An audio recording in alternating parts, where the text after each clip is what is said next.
कम से कम मौत से ऐसी मुझे उम्मीद नहीं।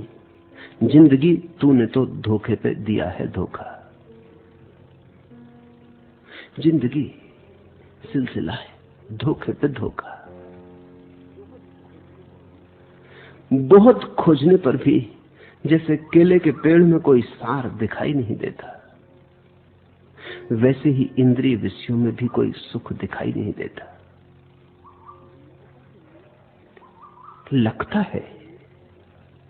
लगता है मूर्छा के कारण। कभी किसी कुत्ते को देखा सूखी हड्डी को चबाता है कितने रस से। तुम बैठे चकित भी होगे कि सूखी हड्डी में चबाता क्या होगा। सूखी हड्डी में कोई रस तो है नहीं,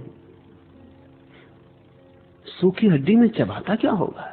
लेकिन होता यूं है कि जब सूखी हड्डी को कुत्ता चबाता है तो उसके ही जबड़ों, जीभ से, तालू से लहू, सूखी हड्डी के टकराहट से लहू बहने लगता है। उसी लहू को वो चूसता है, सोचता है हड्डी से रस आ रहा है। हड्डी से कहीं रस आया है? अपना ही खून पीता है, अपने ही मुंह में घाव बनाता है। भ्रांति ये रखता है कि हड्डी से रस आता है, हड्डी से खून आ रहा है। जिन्होंने भी जाग के देखा है, थोड़ा अपना मुंह खोल के देखा है, उन्होंने यही पाया कि इंद्रिय सुख सूखी हड्डियों जैसे, उनसे कुछ आता नहीं। अगर कुछ आता भी मालूम पड़ता है तो वो हमारी ही जीवन की रसधार है, और वो घाव हम व्यर्थ ही पैदा कर रहे हैं। जो खून हमारा ही है उसी को हम घाव पैदा कर करके वापस ले रहे हैं। काम भोग में जो सुख मिलता है वो सुख तुम्हारा ही है, जो तुम उसमें डालते हो। वो तुम्हारे काम वैसे से नहीं आता। स्त्री को प्रेम करने में, पुरुष को प्रेम करने में तुम्हें जो सुख की झलक मिलती है वो ना तो स्त्री से आती ना पुरुष से आती, तुम ही डालते हो।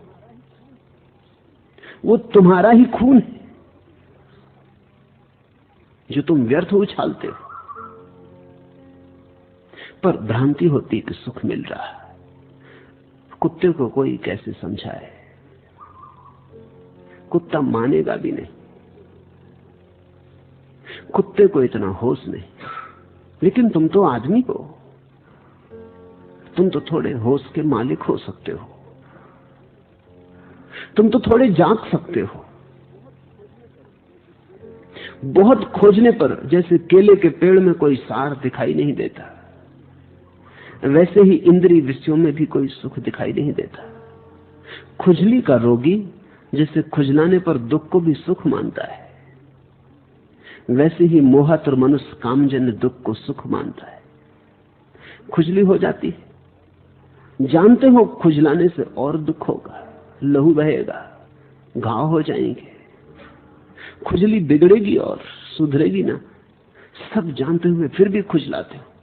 एक अदम्य वेग पकड़ लेता है खुजलाने का। जानते हुए, समझते हुए, अतीत के अनुभव से परिचित होते हुए, पहले भी ऐसा हुआ है, बहुत बार ऐसा हुआ है, फिर भी कोई तमस, कोई मोह निद्रा, कोई अंधेरी रात, कोई मूर्छा मन को पकड़ लेती, फिर भी तुम खुजलाए चले जाते।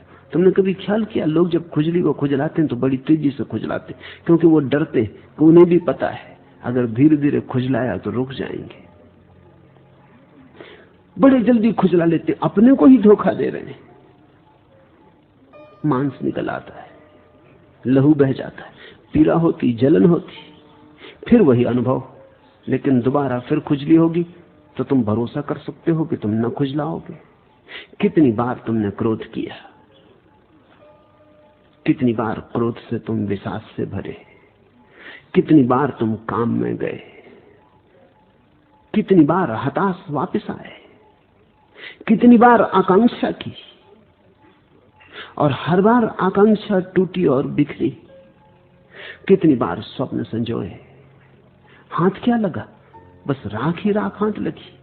फिर भी दोबारा जब आकांक्षा पकड़ेगी, दोबारा जब क्रोध आएगा, दोबारा जब काम का वेग उठेगा, तुम फिर भटकोगे।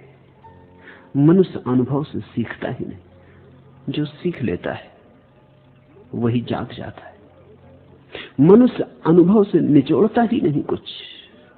तुम्हारे अनुभव ऐसे हैं जैसे फूलों का ढेर लगाओ, तुमने उनकी माला नहीं बनाई, तुमने फूलों को किसी एक धागे में नहीं परोया कि तुम्हारे सभी अनुभव एक धागे में संग्रहित हो जाते और तुम्हारे जीवन में एक जीवन सूत्र उपलब्ध हो जाता, एक जीवन दृष्टि आ जाती। अनुभव तुम्हें भी वही हुए हैं जो महावीर को। अनुभव में कोई भेद नहीं। तुमने भी दुख पाया है, कुछ महावीर ने ही नहीं। तुमने भी सुख में धोखा पाया है, कुछ महावीर ने ही नहीं। फर्क कहां है? अनुभव तो एक से हुए। महावीर ने अनुभवों की माला बना दी। उन्होंने एक अनुभव को दूसरे अनुभव से जोड़ लिया। उन्होंने सारे अनुभवों के सार को पकड़ लिया। उन्होंने उस सार का एक धागा बना लिया। उस सूत्र को हाथ में पकड़ के वे पार हो गए। तुमने अभी धागा नहीं पिरोया, अनुभव का ढेर लगा है, माला नहीं बनाई। माला बना लेना ही साधना है।